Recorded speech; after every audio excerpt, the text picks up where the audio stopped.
Cheguei? Oi, doutor. Oi, Catarina, como vai? Eu estou bem, e o senhor? Tudo ótimo, graças a Que Deus. Deixa eu ajustar essa bom. luz. Tudo ótimo também. Só esse calor que insiste em se manter aqui em Foz do Iguaçu. Tá ruim, né? Aqui também voltou a esquentar muito. É, ó, já entrou aqui. Boa noite, pessoal, sejam bem-vindos. Boa noite. E aí, doutor, bora para mais um tema? Vamos lá. Então tá, para quem está aqui pela primeira vez, vou me apresentar. Meu nome é Catarine Souza e junto com Ana Beatriz Queiroz eu represento a BA. Temos aí um projeto chamado Doutor Me Explica, em parceria com o Dr. Salomão, com temas quinzenais. E o tema de hoje, doutor, eu queria explicar um pouco o tema de hoje antes da gente entrar. Eu posso? Claro. Porque o tema de hoje é um tema, ele é muito diferente de tudo que a gente já conversou até hoje. Tem uma proposta, porque sempre a nossa proposta foi tentar trazer a linguagem da medicina para uma linguagem mais acessível, mais simples, objetiva, que pudesse todo mundo entender. A nossa conversa hoje é um pouco diferente. Eu vou falar o tema e depois eu vou explicar. Tema: família da criança com TEA e o médico. Por que a gente pensou nessa live e fez essa proposta para o Dr. Salomão? Nessas últimas semanas, tem aí um reality, um canal aberto, e nesse reality teve uma mãe que fez aí uma mãe atípica, que fez aí uma manifestação, um desabafo, isso teve uma repercussão nacional. E aí isso fez a gente pensar que tem um pedaço aí de todo esse contexto, que é a família, o casal, os pais, a história, e que a sua história de vida pode contribuir muito. E aí, doutor, vamos começar perguntando assim, ó, quanto tempo o senhor está na estrada? Porque essa é uma conversa que eu gostaria de olhar ela no seguinte aspecto. Eu queria ouvir como se eu estivesse ouvindo um pai, um professor, uma pessoa experiente. Alguém, é isso, alguém que tem história para nos contar e nos dar suporte aí para olhar para um contexto que é tão familiar do lado de lá. Então, conta pra gente, faz quanto tempo que está aí na estrada, recebendo crianças e aí recebendo famílias com demandas especiais e dentre essas demandas o diagnóstico de autismo. Catarina, bom, para começo de conversa, eu sou formado em 1962, há um século e meio atrás. De modo que eu tenho uma história longa para contar, né? Ai, eu adoro! Que eu fui me modificando muito com o passar do tempo, como todos nós, né? Então, na verdade, eu entrei para a medicina por um desejo de ser médico. Eu não sei de onde veio isso, não tenho médicos da família mais próximos, nunca foi um sonho. Eu, quando criança, queria ser lixeiro. Então, meu primeiro sonho era um dia poder sair pela rua limpando o lixo das pessoas. Não sei que... Doutor, que delícia ouvir essa Pois história! é, eu não sei que diabo eu achava de tão romântico nessa história, né? Mas, enfim, quando surgiu a ocasião de vestibular, etc., que é quando você tem que resolver mais ou menos que direção você vai tomar, eu optei pela medicina. E, na verdade, eu fui buscar a medicina pensando em ser psiquiatra. Então, na verdade, me encantava um pouco essa história do sistema nervoso, como é que essa coisa funciona, como é que essa coisa disfunciona nas várias patologias. Eu tinha uma curiosidade muito grande. Fiz a faculdade na Escola Paulista de Medicina, que era, na ocasião, uma escola familiar, porque ela era muito pequenininha, ficava lá no bairro da Vila Clementino, cada turma tinha 60 alunos só, 98% homens, excepcionalmente você tinha 2, 3, 5 meninas na classe. E era uma escola que a gente morava lá dentro, praticamente. A minha formação como médico foi muito calcada nessa experiência que eu tive lá, né? A Escola Paulista de Medicina era famosa por produzir bons médicos clínicos. Nunca ela foi muito interessada em pesquisa. Isso veio acontecendo com o passar do tempo, mas, na verdade, a grande coisa que chamava atenção e marcava mais ou menos os alunos que saíam de lá era, assim, uma opção muito clara pela medicina do lado do paciente. Então, essa foi a minha vivência inicial. Eu tive o privilégio de fazer parte das primeiras turmas de residência da escola. Não existia residência. Tá?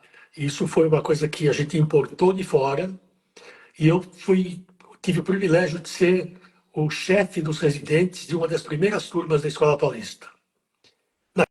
Naquele tempo, Catarina, para você ter uma ideia, residência significava morar dentro do hospital.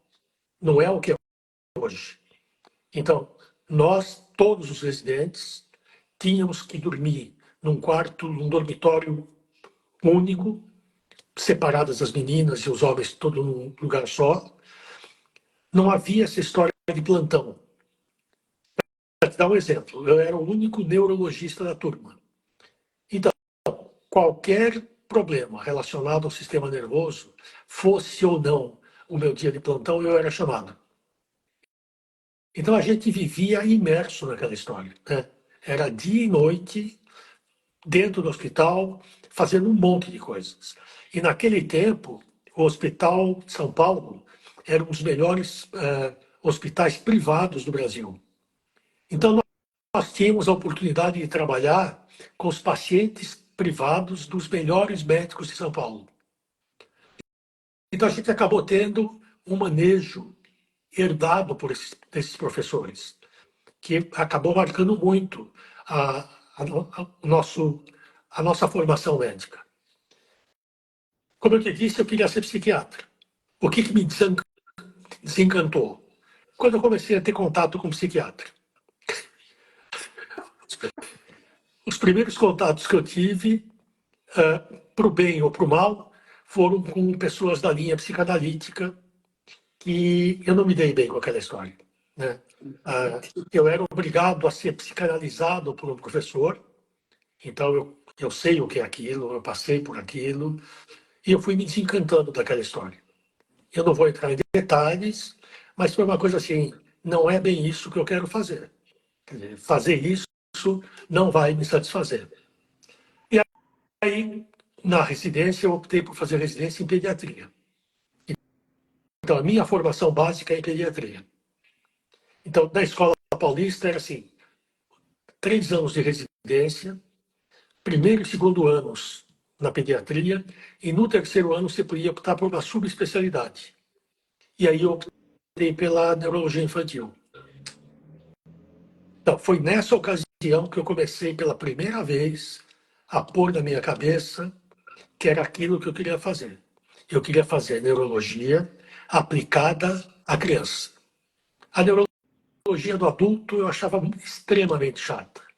A neurologia do adulto é aquela ciência em que você faz um diagnóstico perfeito, mas que você tem muito pouco acesso a uma cura ou uma melhora substancial. Quadros neurológicos do adulto, muito frequentemente, não têm um resultado muito bom do ponto de vista que você possa efetuar grandes mudanças. Ao contrário do que acontece com a criança. Então, na criança, mesmo quadros neuropsiquiátricos mais sérios, você consegue ter uma atuação melhor. Não só identificando o ser do problema, propondo um programa de intervenção e acompanhar essa criança até a adolescência, até a vida adulta, enfim. Eu tenho hoje clientes meus que têm 40 e poucos anos, que eu ainda atendo. Então, eu não atendo adultos. Eu atendo os velhos que se tornaram adultos porque estão comigo há muito tempo. E porque tem patologias que eu tenho alguma habilidade em lidar com elas. Entendi. Então, pode falar. E aí foi exatamente pensando nisso que a gente pensou aqui. É muito tempo sentado do lado de cá, percebendo muita coisa, observando muita coisa, é muita estrada de relação que a gente tá perdendo. Aí eu falei, não, esse tem que ser um tema. O doutor contar pra gente um outro pedaço dessa história, um outro pedaço dessa relação que tem estrada para contribuir, né, doutor? E outra coisa, quando você trabalha com criança, você não trabalha com a criança, você trabalha com uma família.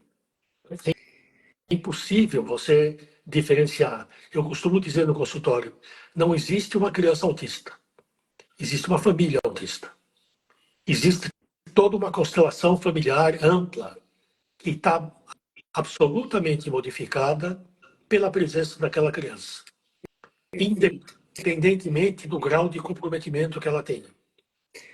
Perfeito. E isso é uma coisa que me chama muito a atenção até hoje no Brasil, que eu acho que a gente evoluiu muito no atendimento dessas crianças, mas a gente não evoluiu no atendimento das famílias. Então, Então, o que eu sinto? Eu sinto que a gente sabe hoje o que fazer, a gente diagnostica melhor, a gente tem programas que já foram testados em muitos lugares do mundo, então a gente se apropriou dessa história. Mas a gente continua tratando a criança como se ela fosse algo isolado do pai, mãe, babá e etc. E eu sinto muito confessar para você, né? Eu acho que ainda a gente está quilômetros de distância para poder dizer que sim, eu estou oferecendo para essa família que está na minha frente a melhor forma de intervenção possível. Não, eu não estou. A gente está começando a pensar em protocolos especificamente oferecidos para as famílias, porque, bem ou mal, Catarine, as famílias são onde essa criança fica a maior parte do tempo. São elas que têm que lidar a todo momento com crises, com manifestações estranhas, com coisas que eu não sei lidar muito bem. Se você não der a essas famílias ferramentas mínimas para poder trabalhar, você ajuda a criança, mas de uma forma muito parcial. Então, eu sinto realmente que eu estou devendo ainda, e a gente está devendo muito, uma forma melhor de capacitar esses pais, não para que eles se tornem terapeutas, absolutamente, mas para que eles possam ter os melhores comportamentos frente às dificuldades que vão aparecer a todo momento. Não adianta você imaginar que terceirizando o tratamento para a melhor equipe do Brasil, basta. Não basta. É um pedaço da história. O resto é o trabalho da família, é a aceitação da família, é a família ter capacidade para lidar com essa criança nos vários momentos difíceis que vem pela frente, é aprender a se comportar melhor, é aprender a entender aquela criança que está na sua frente, na medida do possível, que é um aprendizado constante. Então, e aí, eu tenho uma pergunta, doutor. Vamos começar do seu começo, então. O senhor consegue me contar a primeira criança que o senhor atendeu, que o senhor deu o diagnóstico de autismo? Sim. Então, Ele chama Rodney. O Rodney me foi encaminhado por uma grande psicóloga comportamental, que foi uma das primeiras no Brasil, chamada doutora Margarida Wintons. Era uma psicóloga das antigas. Ela trouxe para o Brasil as teorias comportamentais e ela me encaminhou um dia um cara chamado Rodney, que ela disse assim, olha, é uma criança deficiente, mas que tem alguma coisa muito esquisita, muito diferente. Que coisa diferente era essa? A história do Rodney foi, até os 5 anos de idade, ele foi absolutamente mudo. E era considerado um deficiente intelectual, extremamente reservado, não falava absolutamente nada, não interagia com as pessoas. A mãe costurava em casa para ajudar do ponto de vista financeiro. E o Rodney ficava dentro de um cercadinho, na frente da televisão, com um monte de jornal e revista dentro do cercadinho que ele ficava folheando. Absolutamente no mundo dele.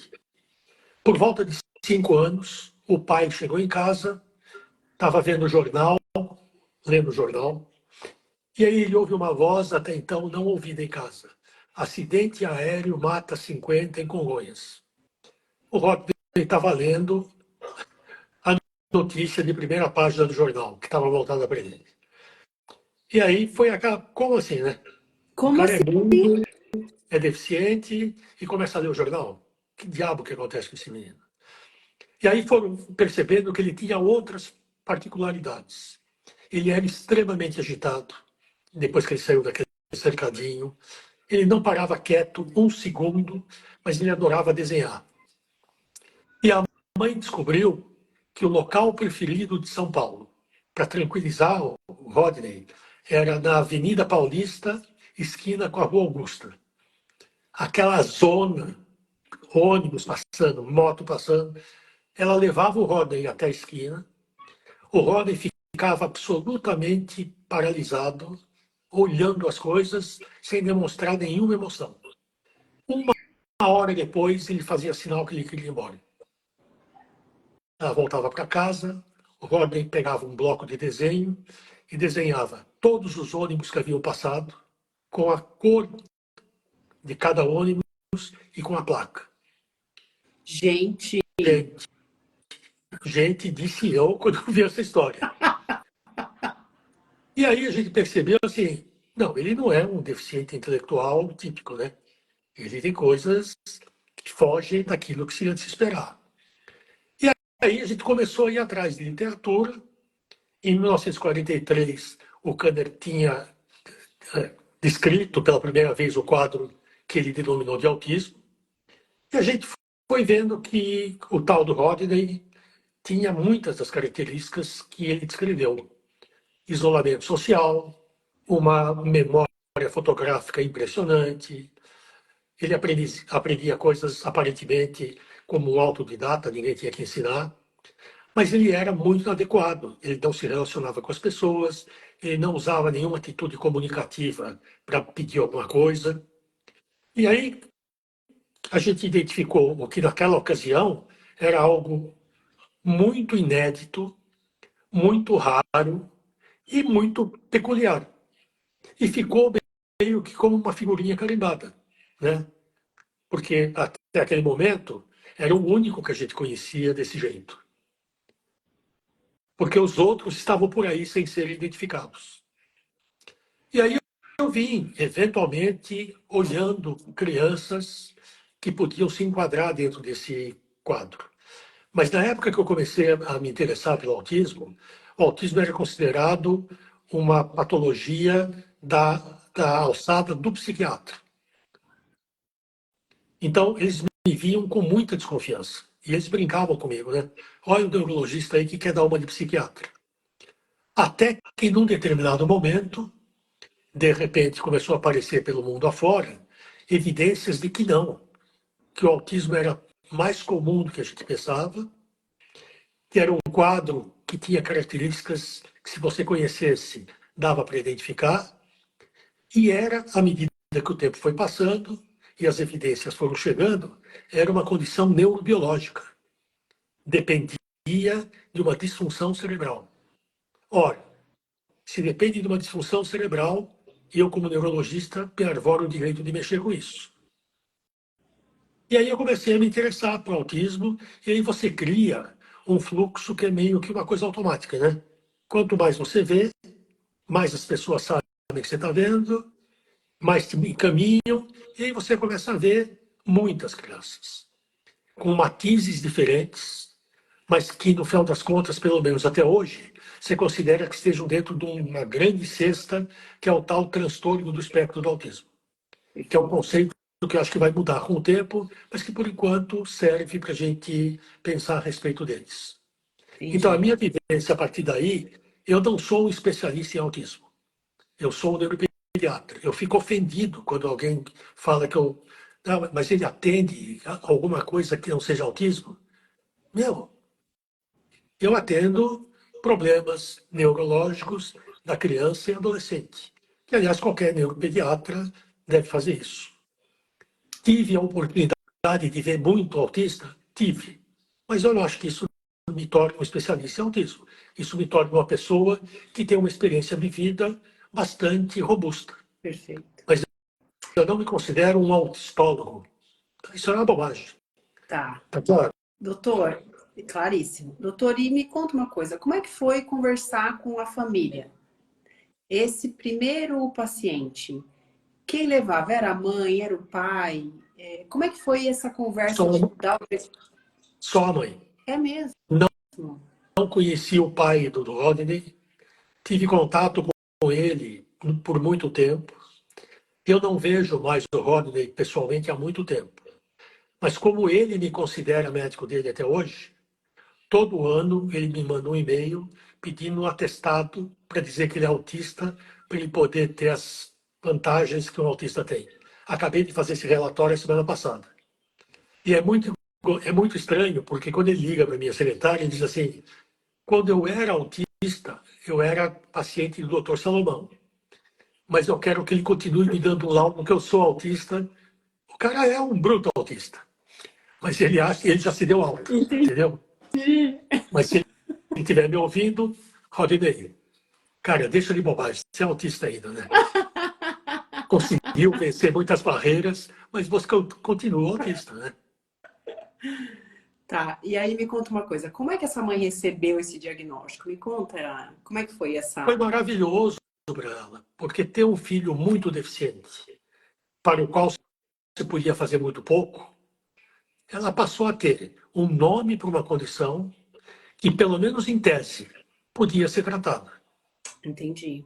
O Rodney não foi bem tratado. Era uma família muito pobre, os recursos públicos no Brasil eram pobres, como são pobres até hoje nesse sentido. Ele teve algum auxílio por conta da doutora Margarida, que continuou conversando com ele eventualmente, mas ele não teve o privilégio de fazer aquilo que você faz hoje, que é aquele tratamento com terapia comportamental, fono, TO, um monte de coisa. Se tivesse feito, seria hoje um adulto melhor do que ele é. Mas para o tempo em que ele foi diagnosticado, para a base cultural na qual ele veio, ele não teve acesso a um tratamento minimamente adequado. Entendi. Tá claro? Claríssimo. Tá, Agora, desculpa. pode falar. Tá, porque eu fiquei pensando aqui numa linha de raciocínio para a gente seguir essa percepção e eu queria ver o que o senhor acha. Porque vamos imaginar que eu tenho aqui um filho, uma criança de 2, 3 anos, eu tenho algumas suspeitas, isso me aflige e eu procuro o senhor. O que eu pensei da nossa conversa daqui para frente é assim, da gente pensar, tá, procuro médico. Existe um intervalo entre uma conversa e outra. Esse intervalo, ele tem um tempo médio, doutor, ou não? É mensal? É quinzenal? As nossas conversas iniciais, ela tem um intervalo relativamente Fixo. Não. Primeiro você precisa entender qual é o papel do médico nessa história. Então, Tá. eu vou falar do meu ponto de vista, como neuropediatra.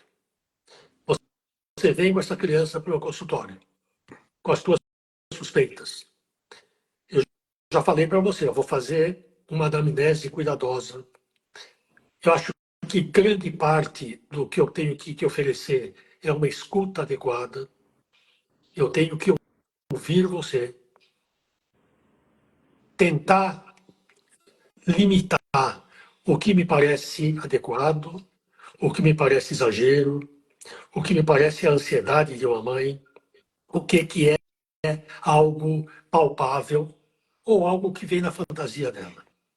Então, eu tento fazer isso à medida que você vai conversando e você acaba sendo, de uma certa forma, um leitor da cabeça do outro. Pelo menos seria bom que fosse desse jeito. Perfeito. A história que você vai me contar, querendo eu ou não, pré-determina o diagnóstico. Perfeito. Eu te confesso isso. Por quê? Porque se você me conta determinadas coisas que eu sei que estão presentes em grande parte das crianças com TEA, e você me dá isso de colher, o que eu vou ver em seguida, observando a criança, é apenas uma forma de reforçar ou não o que eu já pensei. Pode ser que você falou um monte de bobagem. E aí, olha, eu vejo a criança e digo assim, não, essa criança não é aquela que foi descrita por essa mãe doida. Então, vamos mudar o caminho, é outra coisa. Aí, o que eu vou ter que trabalhar na tua cabeça? Dona Catarina, o seu filho tem alguns comportamentos que fogem do habitual, mas até onde se pode ver hoje, na idade que o seu filho tem hoje, não me parece que ele preencha critérios para o diagnóstico de TEA. Perfeito. Quanto mais cedo eu estiver vendo essa criança, mais vezes eu vou falar isso. Ainda que tenha sinais de risco. Uma criança de 1 ano e meio. Recebi, a semana passada, uma criança que não é autista, está agora com 17 anos, teve diagnóstico de autismo aos 7 meses. Quer dizer, quem fez esse diagnóstico aos 7 meses incorreu num erro crasso de diagnóstico. Não dá para fazer diagnóstico de autismo aos 7 meses. Porque aos 7 meses, vários comportamentos atípicos correspondem a um monte de coisas diferentes. O que eu posso fazer aos 7 meses? Olha, realmente, o seu filho não está olhando para você, quando você chama pelo nome, ele não atende, ele não faz tchau, ele não aponta. São sinais de risco para. Não dá para fazer diagnóstico, mas dá para começar a orientar a família e, eventualmente, um programa de intervenção. Em caso de dúvidas, trata. Essa história de ficar esperando para ver o diagnóstico não faz sentido. Tá, mas doutor, eu quero parar num outro pedaço da sua observação. Desse primeiro encontro, então vamos para o caminho de que o meu filho tem o diagnóstico. Eu posso entender que a nossa relação ela vai ser longa, que a gente vai se ver com alguma frequência e que o senhor vai me observar como mãe, vai me ouvir como mãe, vai assistir muitas coisas da minha vida, da minha família. Então, me conta desse primeiro encontro, o que é mais comum o senhor observar? Não. De lá, com toda essa estrada. Não, vamos falar diferente. Tá. Que caminhos vão ser seguidos a partir da primeira consulta? Fechou o diagnóstico. Dependendo da idade da criança e dependendo do quadro clínico, uma consulta com um bom neuropediatra fecha diagnóstico. Em alguns casos, levanta a suspeita e não fecha diagnóstico. Então, eu tenho recursos que vão além da medicina, que podem me ajudar. E eu já cansei de falar para você. Avaliação neuropsicológica com uma profissional capacitada a lidar com crianças dessa idade. As pessoas perguntam, mas com que idade eu posso fazer uma avaliação neuropsicológica? Com a idade que for necessário. Obviamente, se eu fizer uma avaliação neuropsicológica numa criança de 1 ano e meio, vai ser muito menos profunda do que se eu fizer aos 7 anos. Mas vai me dar dados. Então, eu recorro muito a uma boa neuropsicóloga para me ajudar. Não só quando eu tenho dúvidas. Muitas vezes, para me ajudar a definir qual o melhor programa a ser proposto. Então, qual vai ser a minha posição a partir daí? Você veio, eu fiz uma avaliação, indiquei uma neuropsicóloga, você vai voltar para a avaliação da neuropsicóloga. A gente vai sentar de novo. Olha, a partir dos dados que eu tenho hoje, do meu exame da avaliação neuropsicológica, confirmo o diagnóstico. As áreas em que teu filho tem o maior comprometimento são estas. E as áreas em que ele é muito bom são estas. Como que eu vou usar esse recurso? Para determinar qual é o melhor tratamento a meu juízo. Aí a senhora vai procurar uma clínica, que eu posso indicar várias, ou você vai procurar aquelas que te parecem mais adequadas, e eu quero te ver 6 meses depois que você tiver começado o tratamento. Ok. Então, provavelmente, o seu primeiro retorno vai ser daqui a 6 meses. E E aí, se eu falo, só que eu quero saber que impacto o senhor assiste na minha vida e na minha vida familiar. Ao enorme, longo dessa minha filha, é isso. enorme. Então me conta, é isso que eu quero saber. O momento da notícia, né? É o momento, o mundo caiu, o meu filho não é aquele que eu encomendei. Eu encomendei um cara alto, de olho azul, loiro, QI 220, não veio isso. Veio outro que não fala, que não olha para mim, que não quer ter amigos, que tem uma seletividade alimentar, que por qualquer razão explode, tem crise em qualquer lugar. Sinto muito, madame, esse é o seu filho. Só que, a partir do momento que você tem o diagnóstico, em vez de imaginar que agora é que o teu mundo caiu, não. A criança que entrou aqui foi a mesma que saiu. Eu vos digo isso todo dia. Ele não vai sair diferente, você é que vai sair diferente. Tá claro? É você Então, me que vai conta, sair diferente. essa não está clara. Essa não Claro que está. tá. Claro que tá. Eu vou perguntar por que não está. O que precisa mudar em mim? Tudo. Catarine, tudo. Essa criança que você acha que é mal criada, que a culpa é sua porque é um delinquente. Não. Ele tem uma condição chamada TEA, que justifica ou que explica grande parte dos comportamentos atípicos que ele tem. Você pode estar contribuindo para melhorar ou para piorar, mas você não é a causa do problema. Então, esse é o primeiro ponto. Dependendo da idade que você faz o diagnóstico, a primeira pergunta, hoje eu tive um caso assim, a gente fechou o diagnóstico hoje, aos 16 anos. Até agora ele foi tratado como TDAH, como não sei o quê, como delinquente, como TOD. Não. Ele é um TEA nível 1. E a mãe ficou desesperada, porque ela falou assim, o que eu fiz esses 16 anos de errado? Não, ela não fez nada. Os profissionais que viram esse cara inúmeras vezes é que fizeram. Aí a pergunta, perdi tempo? Lamentavelmente, sim. Não porque você quis, não foi proposital, porque, infelizmente, você foi muito mal assessorado, né? Lamentavelmente. Cada vez esses casos ficam mais raros, porque como o autismo está em todo lugar, você liga a televisão, ele está lá. Você liga ao Instagram, ele está lá. Você pega o telefone, ele está em todo lugar. As pessoas começam a ter agora uma noção ainda que superficial do que é o autismo. Então a gente está vivendo um momento contrário. Metade dos casos que eu atendo no meu consultório, eu desqualifico o diagnóstico. Ah, eu acho que ele é. Não, ele não é. Ele tem um comportamento atípico, que tem uma outra explicação, um outro tratamento. Então, assim, do ponto de vista médico, quando eu posso fazer isso com a família, é o pagamento que eu tenho por todo o estresse que eu tenho quando eu tenho que falar para você que seu filho é autista. Porque não vem com essa conversa de que é uma relação absolutamente profissional, distante e técnica. Impossível não se envolver. Impossível. À medida que você vai ficando mais velho, cada vez mais você se vacina contra essa coisa.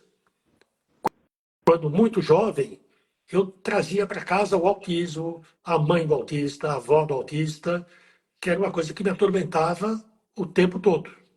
Atormentava no sentido de estar sempre presente. Sim. Não, eu aprendi que não. Né? Eu aprendi que, salvo raríssimas exceções, que ainda me tocam muito profundamente, eu consigo, 5h30, 6 horas, sair do meu consultório, tchau e bênção. Aí eu tenho que reviver quando eu pego uma chata como você, que me pega quarta-feira à noite, para falar de novo sobre isso. E aí, Mas aí, e aí mas aí já é outra combinou história. comigo, Então, tem que estar aqui. aí é outra história, né? Então, Tá. assim, ser médico dessas famílias, porque eu não sou médico da criança, eu sou médico da família. Tem várias camadas, né? Tem a camada profissional, técnica, tem a camada emocional, tem algo que eu tenho que confessar, que é aquilo que é uma empatia maior ou menor por determinadas pessoas. Tem gente, pais e mães de crianças que vão no consultório, que eu odeio, porque são desagradáveis, são mal educados. Não tento deixar transparecer isso. Para essas famílias, eu sou técnico. E eu estou dando para ela aquilo que ela me pagou para ser. Eu vou te dar, na melhor da possibilidade, aquilo que eu conheço. Vou tentar te ajudar. Mas eu não sou obrigado a ser simpático com você. Eu não sou obrigado a amar você perdidamente. Por quê? Porque é o que acontece nas relações interpessoais, independentemente de ser médico, arquiteto, psicólogo. Se você vai mentir para mim, se você disser que você é perfeita com todos os seus pacientes, com todas as suas famílias, mentira. O que a gente tem que aprender a fazer é impedir que coisas negativas interfiram no meu trabalho. Mas eu te confesso, Catarine, que tem família que eu rezo para ir embora e mudar de médico. Sabe? O cara que te telefona 500 vezes para falar absurdos, para cobrar coisa que não depende da minha possibilidade. E eu fico pensando, pelo amor de Deus, eu vou indicar com 500 médicos para procurar. Brigue comigo, pelo amor de Deus, brigue comigo. Entendi. Doutor, E tá. não, e não briga, o pior é que não briga. É um karma de ter que acompanhar essas pessoas o resto da minha vida. Mas paciência, é o preço que eu pago por aquelas que eu amo, sabe? Gente que hoje eu pertenço à família deles, sabe? A gente que me tem numa conta que vai além da medicina. Então isso é extremamente gratificante. Você ter Ai, uma família que seja, que um dia chega para você e diz, Salomão, muito obrigado por tudo que você fez por mim. Sabe? Se você soubesse como é raro você ouvir isso, ah, como é raro.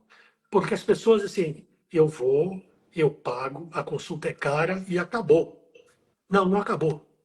Não deveria acabar. Mas é uma coisa que você tem que ir. Quanto mais velho você está na profissão, mais você aprende a conviver bem com essas situações. sim. Hoje, não me pega mais. Quer dizer, uma família que, por ouvir o que não quer ouvir, me odeia.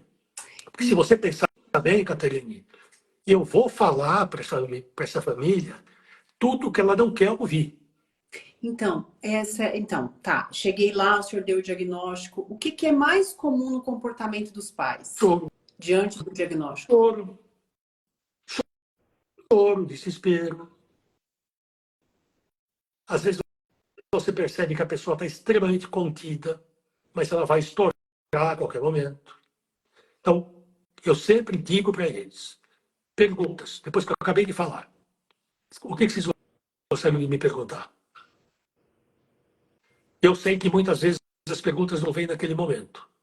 Então, eu deixo sempre claro assim, olha, meus telefones, meu e-mail estão à sua disposição. A hora que você precisar de mim, não precisa marcar retorno, não precisa marcar uma nova consulta.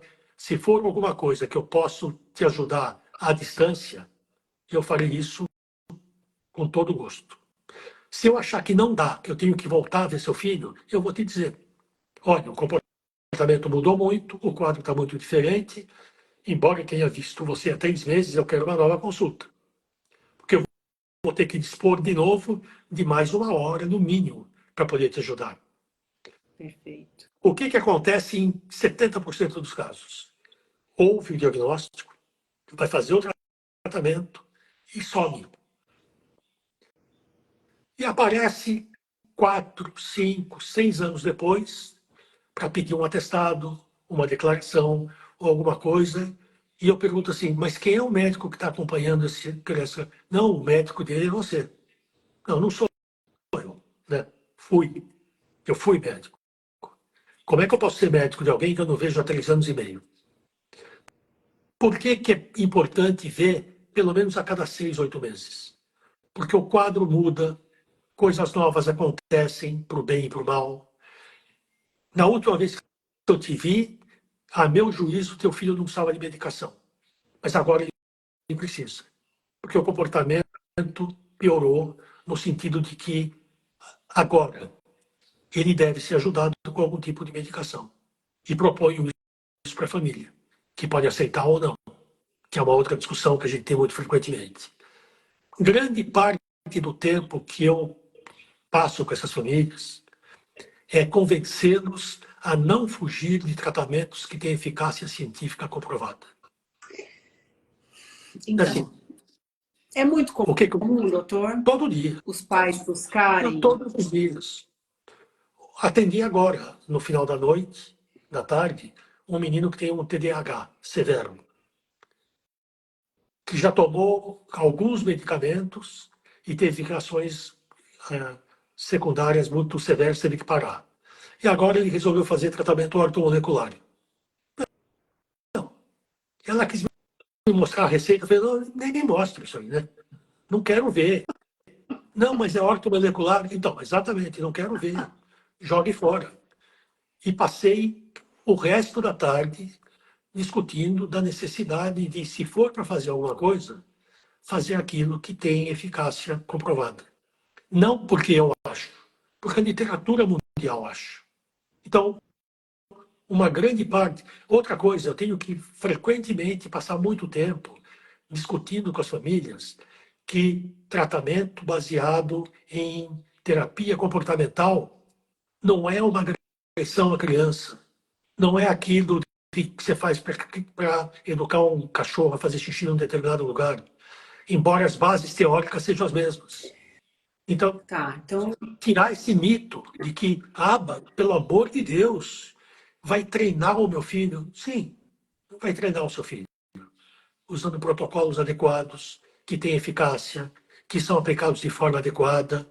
Sim, que é, na verdade, o que você faz com o teu marido toda noite. Ele foi legal, ele te trouxe um presente, ele vai ser recompensado. Ele tá assistindo, doutor. Então, não, ele esqueceu do teu aniversário. Ele vai ser punido, de algum jeito. Então, o que a gente faz o dia inteiro com a família? De uma forma sutil. Mas é isso que a gente faz a vida toda, né? Tá, então eu tenho outra pergunta muito importante. Dessas famílias que procuram, quantos casamentos o senhor vê impactado pelo diagnóstico? Todos. De um jeito ou de outro, todos. Existem casais que, a partir desse momento, não conseguem mais ficar juntos. Eu ia perguntar isso. É uma das razões. Porque, com alguma frequência, um dos dois não aceita o diagnóstico. É mesmo? É mesmo. Mas não aceita e Sim. fala o quê? Explica o quê? Então é o quê? Ele é que nem eu. Eu, quando era criança, era como ele. E dá vontade de falar, e hoje você é o quê, cara? Quer dizer, né? Então tem muita essa história. Por quê? Porque tem muito pai, principalmente, que tem características similares às de um autismo de alto funcionamento. Não são autistas porque não preenchem os critérios, mas são socialmente inadequados, são indivíduos que não gostam de relação social, são indivíduos que têm hiperfocos muito metódicos. Então, esses indivíduos, muito frequentemente, ou acham que o filho não tem nada, porque herdou o que é ele, ou descobrem naquele dia que ele também é autista. E eu tenho um monte de pais que viram para mim e dizem assim, Salomão, eu sou meio isso que você está descrevendo. E começam a me contar, e é mesmo. Por que não foi diagnosticado? Primeiro, porque ele é nível 1. Segundo, porque o meio ambiente em que ele vive o aceita bem do jeito que ele é. E porque isso não traz nenhum desconforto para ele. E a partir do momento que ele sabe que ele tem, o que ele vai fazer? Vai se tratar? Só se ele quiser mudar. O menino de 16 anos que eu vi hoje, foi a última consulta do dia, que só agora levantaram a suspeita de autismo. Até agora ele foi tratado como TDAH.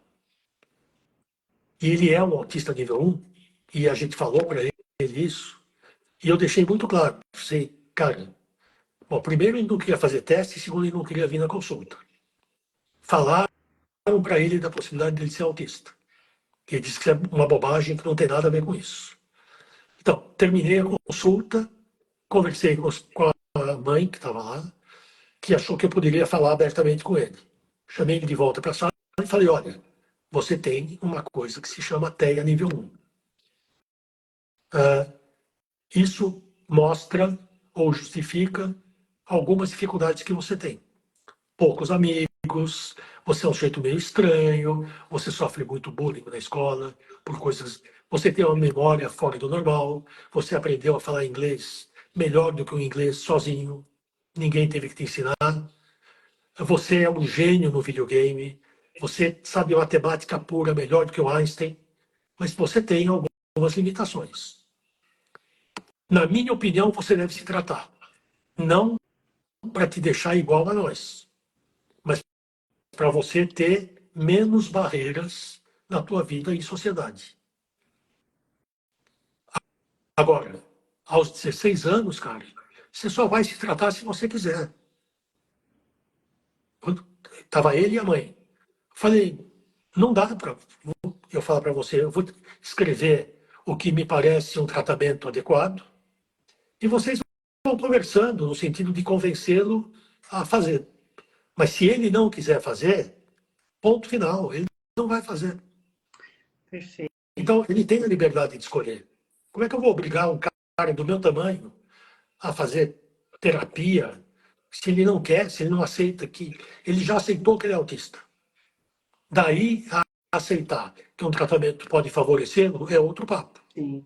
Então, isso vai ficar para a família conversar com ele de uma forma não muito sistemática e ver se em algum momento ele, pelo menos, vai ver o que é o tratamento.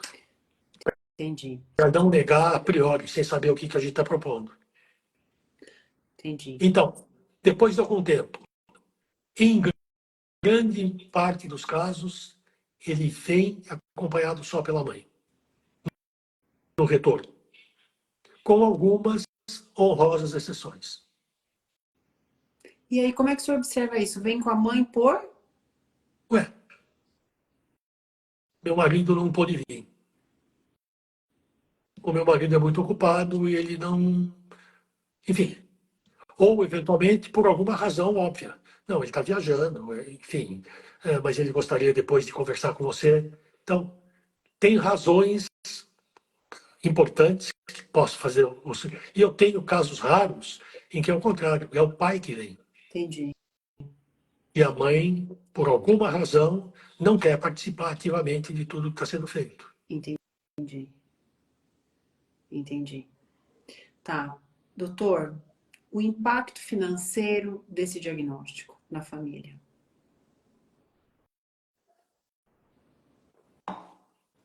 Dependendo do tratamento que você vai propor, que sempre inclui muitas horas de terapias semanais, dependendo de onde você mora e dependendo da clínica que você procure. Em São Paulo, que é onde eu tive mais contato com essa história, você vai gastar, se você for pagar do seu bolso, algo que varia em torno de 12 a 25 mil reais por mês. Tem uma clínica que eu não conheço pessoalmente, mas que me foi mencionada por um casal que mora num bairro lá de São Paulo, que tem um programa muito amplo de atendimento, que custa a bagatela de 55 mil reais por mês. Um automóvel por mês. Né? E aí, assim, não me pergunte quem pode pagar isso. Eu não posso. Não é? Você não pode. Então, a gente não pode. Então, o que a gente faria? Eu vou recorrer ao plano de saúde. você entra num outro lamaçal, que é conseguir que o plano de saúde pague o que eu estou propondo numa clínica que eu estou sugerindo. Eles não vão concordar com o número de horas que eu coloquei, eles vão propor que você vá para uma clínica que tem um acordo com eles e que você não sabe se as pessoas são capacitadas ou não. E aí, provavelmente, você vai acabar judicializando isso através de um advogado, que é o que acaba acontecendo quase sempre. Se você não tem acesso a tudo isso que eu estou te falando, você vai depender do que o poder público te dá, que é nada, ou é quase nada. Então, os CAPCI, aonde as pessoas acham que é o atendimento correto do autista, fazem, em geral, uma sessão semanal de 30 minutos, com um grupo de crianças, com um grupo de terapeutas, e na maior parte dos CAPCI de São Paulo, com um olhar psicanalítico. Eu digo para essa família, não vá, não trata, deixa ele em casa. Porque você vai viajar 2 horas para ir, 2 horas para voltar, para fazer de conta que ele está sendo atendido e não está sendo atendido. Então, e aí eu estou pensando aqui uma outra coisa. Com que frequência, doutor, o senhor observou pai, mãe ou alguns pais acabarem desenvolvendo aí um quadro depressivo ou um quadro de ansiedade mais importante, a ponto deles precisarem de tratamento? Não, muito frequente. É muito frequente. Agravado por aquilo que eu falei no começo, Catarina. A gente não tem ainda protocolos muito claros, definidos. Quando você propõe um tratamento, o que eu coloco no laudo, em geral? Que eu solicito que a psicóloga encarregada do caso tenha reuniões periódicas de orientação parental. Que é pouco, mas é alguma coisa. Então, se você pensar bem, embora isso seja algo difícil de você conseguir, os pais precisam de tantas horas de terapia quanto a criança. Exatamente. Ou muitas horas de terapia. A gente não tem. Agora, vamos para o outro lado da mesa. Quando eu trabalhava numa determinada universidade aqui em São Paulo, que tinha um centro de referências de ideia, uma das pessoas que trabalhava comigo se propôs a fazer grupos de orientação sistemática para pais de baixa renda. A gente atendia lá gratuitamente, gente de todas as camadas da população, mas 80% era de gente que não tinha recurso para tratar dos filhos. E a gente abriu gratuitamente essas reuniões. Catarine, nós não conseguimos formar nenhum grupo. Nenhum grupo. Se a Eloy estiver me ouvindo, que é a minha grande amiga que trabalhava comigo, ela era encarregada disso. Ela não conseguiu fazer um grupo de orientação. As famílias não vinham, ou porque não tinham tempo, ou porque era muito distante, enfim, por alguma razão. Então, outra coisa que a gente tem que pensar, né? Se a gente está lidando com gente que sente a necessidade de uma orientação sistemática. É fundamental que isso aconteça. Entendi. O que eu fiquei pensando hipótese minha aqui, se os pais assim, gente, já é tanta coisa para eu cuidar, vou cuidar de mim? Não, tá tudo bem. É tanta coisa para eu pensar no tratamento do meu filho que esse tempo, se eu puder dormir, eu vou dormir para esse tempo. Vou. Mas pensa uma coisa assim, Catarina. Pensa num modelo, numa clínica privada, em que você já tem a priori um plano em que a mãe que está levando o filho para terapia e que vai ficar sentada não fazendo nada na sala de espera, falando mal dos outros, que ela participe de um programa de orientação. Ela já está lá. Ela já foi lá, ela já perdeu o tempo, ela está lá. Em vez de ficar falando mal do médico da sala de espera, faça alguma coisa mais útil. Então, a quem compete isso? As clínicas. Quando eu te ofereço um pacote, deveria fazer parte do pacote fulana, a senhora vai ter que ficar sentada aí 2 horas, 3 vezes por semana. Esse período a gente vai ter um grupo de orientação sistemática, conduzida por um médico, por uma terapeuta e tal, para você poder discutir coisas a respeito dos seus filhos. Quando você não se sente mais sozinho no mundo, a sobrecarga diminui brutalmente. Perfeito. Poder compartilhar as tuas dúvidas, poder ganhar da experiência do outro, não tem preço. Então, por que a gente não aproveita esse período morto da vida dessa mulher para fazer com que ela tenha esse enorme benefício? Perfeito. Então, eu acho que é uma coisa tão simples, mas que não decola. Ninguém está fazendo isso no Brasil, que eu saiba, né? Eu também não sei. Doutor, tá, e deixa eu perguntar uma outra coisa. Esses grupos de pais que foram essas associações que foram se formando aí no Brasil, você acha que é um ambiente de suporte para os pais? Depende. Me conta. Por exemplo, os maiores elogios têm que ser feitos à AMA, Associação dos Amigos dos Autistas. O autismo não seria hoje no Brasil, não existisse a AMA. Olha. Ela formou um grupo coeso de pais. Ela desenvolveu programas públicos de reconhecimento da condição. Tem um papel político importante. Produziram os primeiros congressos nacionais de autismo. Tá? O primeiro foi os primeiros foram em Brasília, em São Paulo. E até hoje são movimentos que carregam consigo um grupo muito grande de pessoas, ativistas muito importantes. Mas existem outros grupos que são péssimos. Se você entrar em alguns grupos de mães no Instagram, pelo amor de Deus, quer dizer, é um ninho de fake news.